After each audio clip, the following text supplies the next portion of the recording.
Sia lodato Gesù Cristo.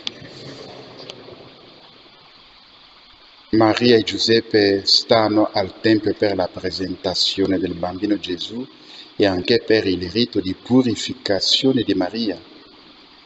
Ieri la liturgia ci ha presentato il vecchio sacerdote Simeone, un uomo. Oggi il Vangelo ci presenta Anna di Fanuele, figlia di Fanuele, della tribù di Aser. Questa donna era molto avanzata in età, dunque aveva 84 anni.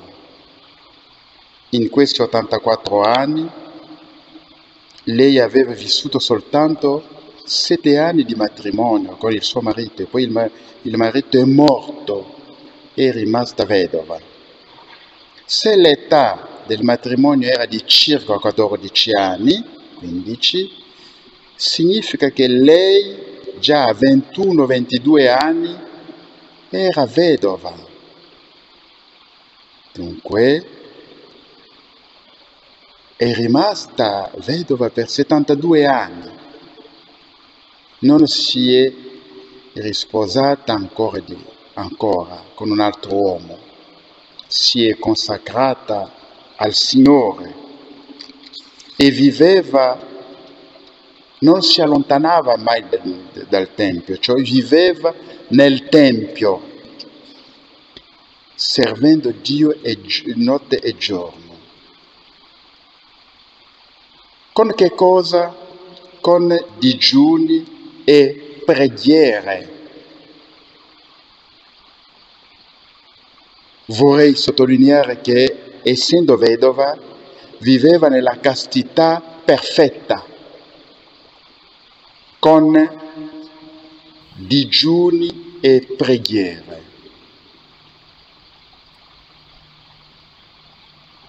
Nel nostro cammino di fede, fratelli e sorelle, bisogna mettere in risalto la virtù della castità, il digiuno e la preghiera. Allora, facendo la vita del genere, aveva lo Spirito Santo su di lei, che la guidava. L'Evangelista Luca scrive che c'era una profetessa, Anna. È profeta perché? Perché vede le cose soprannaturali che noi non vediamo. Vede il bambino Gesù. Vede, capisce la sua missione. Parla del bambino Gesù e loda Dio. Parla del bambino di Gesù a tutte le persone che aspettavano la redenzione di Gerusalemme. Perché ve l'ho detto ieri, tutti gli ebrei aspettavano la salvezza, la redenzione, aspettavano il Messia. Allora, Anna di Fanuele, illuminata dallo Spirito Santo, capisce, non c'è nessuno che indica, come ieri ve l'ho detto, nessuno ha indicato a Simeone che ecco il bambino, ecco il Salvatore, ecco il Messia. La stessa cosa, nessuno ha informato Anna che ecco il Messia, il Salvatore, e lo Spirito Santo. Ecco perché, come l'ho detto ancora, insisto, l'omelia di ieri e di oggi, mettete tutto insieme. Ecco perché, fratelli e sorelle, in questi tempi che stiamo vivendo, mettiamo in risalto queste 3 virtù: la castità perfetta, il digiuno e la preghiera, per avere il discernimento della situazione che stiamo vivendo, per permettere a Dio di parlarci, di illuminarci, di guidarci. Ma se siamo carnali, viviamo nelle opere della carne, non capiremo niente. Saremo come dei sordi, dei ciechi. Ci metteremo facilmente dietro l'anticristo. Saremo ingannati anche da un imbecille, ci ingannerà e noi lo seguiremo, perché non abbiamo il discernimento dello Spirito Santo.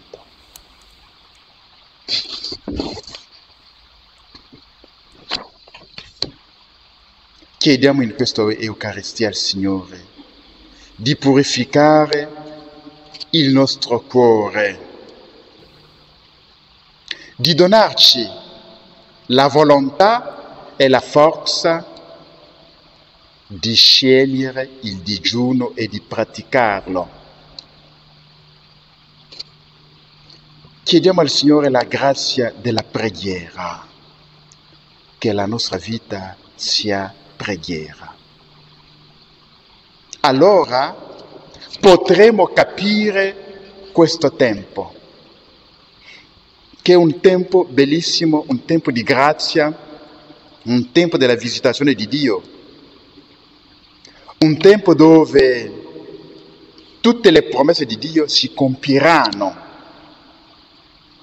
un tempo da trascorrere nella gioia, nella fiducia in Dio, un tempo in cui, vivendo pieni di Spirito Santo, le prove che ci sono e che ci saranno non ci faranno mai paura, ma ci faranno sorridere, dicendo: stiamo dentro, il Signore sta al controllo, dicendo: il Signore ci sta mandando la schiera degli angeli per la nostra protezione, dicendo che se ci succede qualcosa di brutto è per viaggiare una volta per sempre verso il paradiso.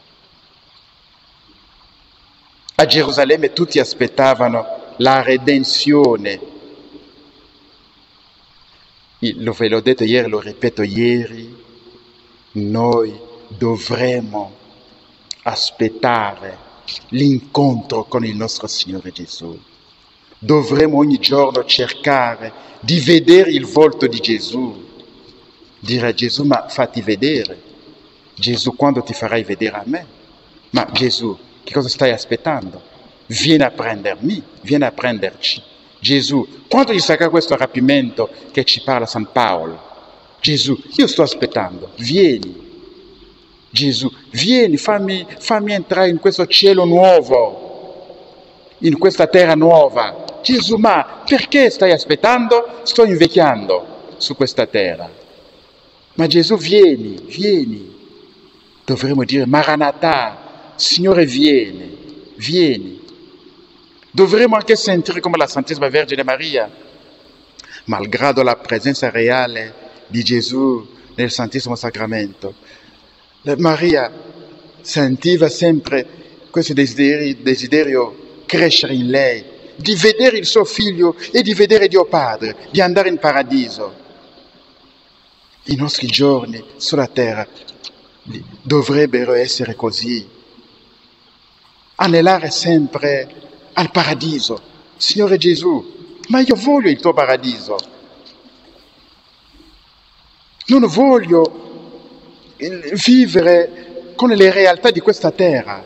Tutto è corrotto, tutto è brutto, non c'è la vera gioia qui, non c'è il vero benessere, tutto sta dove ti trovi, Gesù. Certo, sei nato, ti abbiamo celebrato Natale, però Gesù, sento dentro di me che qualcosa manca ancora, questo incontro con te. Gesù, anche quando ti prendo nell'Eucaristia, non mi basta, io ti voglio vedere faccia a faccia. Dovremmo avere questa inquietudine, questo desiderio di vedere Gesù, di incontrarlo. La nostra preghiera dovrebbe essere centrata su questa redenzione che si deve compiere, questa salvezza che si deve realizzare nella sua pienezza. Questo nuovo modo di vivere, dove non ci saranno più le tentazioni, le malattie, il lavoro gravoso, le persecuzioni, le difficoltà di ogni genere, di casa, di vestirsi, di mangiare. Ecco che cosa ci aspetta, fratelli e sorelle. Che il sacerdote Simeone, anche la profetessa Anna, possano intercedere per noi, affinché possiamo vivere nella castità perfetta, nei digiuni, nelle preghiere, per poter discernere, capire meglio il tempo che stiamo attraversando. Sia lodato Gesù Cristo. Sia